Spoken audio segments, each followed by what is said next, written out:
Hello, ഞാൻ മുറുക്കാനിരിക്കുമല്ലേ. ഇന്ന് എനിക്കിഷ്ടപ്പെട്ടൊരാഹാരം ഉണ്ടാക്കുകയാണ്.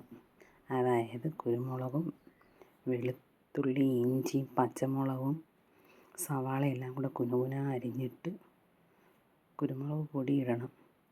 വെള്ളവും ചേർത്ത് നമ്മളിങ്ങനെ മഞ്ഞൾപ്പൊടി ഇട്ട് അതിനെ നമ്മളെടുത്ത് ഇത്തിരി നല്ല വെള്ളം ഒഴിക്കണേ. വെള്ളം ഒഴിച്ച് നമ്മൾ അടുപ്പിലോട്ട് വയ്ക്കണം. കുറച്ച് ഉപ്പും കൂടെ ഇടണം. കുറച്ച് ഉപ്പും കൂടെ ഇട്ടിട്ട് അതെടുത്ത് അടുപ്പിൽ വയ്ക്കണം. എന്നിട്ട് നമ്മൾ നല്ല ചാള ഇന്നലെ കണ്ടിച്ച് വെച്ചിരുന്നത് ഇതിനെയും കൂടെ ഇന്ന് തിളച്ച് കഴിയുമ്പം തിള വരുന്നേ ഉള്ളൂ, അതിനകത്തോട്ട് ഇടുക. നല്ല എരി കാണും. പച്ചമുളകിൻ്റെ കാന്താരിയൊക്കെ ഞാൻ ഇട്ടിട്ടുണ്ട്. അതിൻ്റെയൊക്കെ നല്ല എരി കാണും.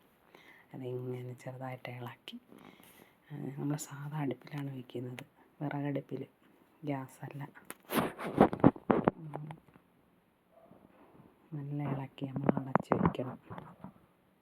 കുറച്ച് നേരം നല്ല ചെറു തീയിൽ വേവുമ്പോൾ എന്തെങ്കിലും സെറ്റായി വരുമ്പോഴത്തേന് നമുക്ക് കുറച്ച് പച്ച വെളിച്ചെണ്ണയൊക്കെ ഒഴിച്ചെടുക്കാം. അതിൻ്റെ ഇടയിൽ ഞാൻ ചീനി പിഴിഞ്ഞ് വെച്ചിട്ടുണ്ട്. കണ്ടോ, നല്ല ചൂടാണ്. നല്ല സൂപ്പറായിട്ട് വെന്ത ചീനി. ആദ്യം നമ്മൾ മുറുക്കാൻ ഇടിച്ചെടുത്തില്ലേ, അതുകൊണ്ട് ഇതിൻ്റെ കൂടെ.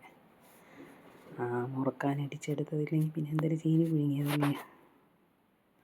വേണ്ട, എല്ലാം റെഡി ആയിട്ടുണ്ട്. ചീനി പുഴുങ്ങിയത്, മുളക് ഉടച്ചത്, മീൻ പറ്റിച്ചത്. എങ്ങനെയുണ്ട്? സൂപ്പറായിരുന്നു കേട്ടോ. ചാള ഒരു ദിവസം അങ്ങനെ ചെയ്ത് നോക്കണം. എനിക്ക് ഭയങ്കര ഇഷ്ടമാണ് അങ്ങനെ ചെയ്യുന്നത്. നല്ല ചീനി ഉണ്ടെങ്കിൽ നല്ലോണം നല്ല ടേസ്റ്റാണ് ചാള എങ്ങനെ പറ്റിച്ച് ചീനിയുടെ കൂടെ തിന്നാൻ.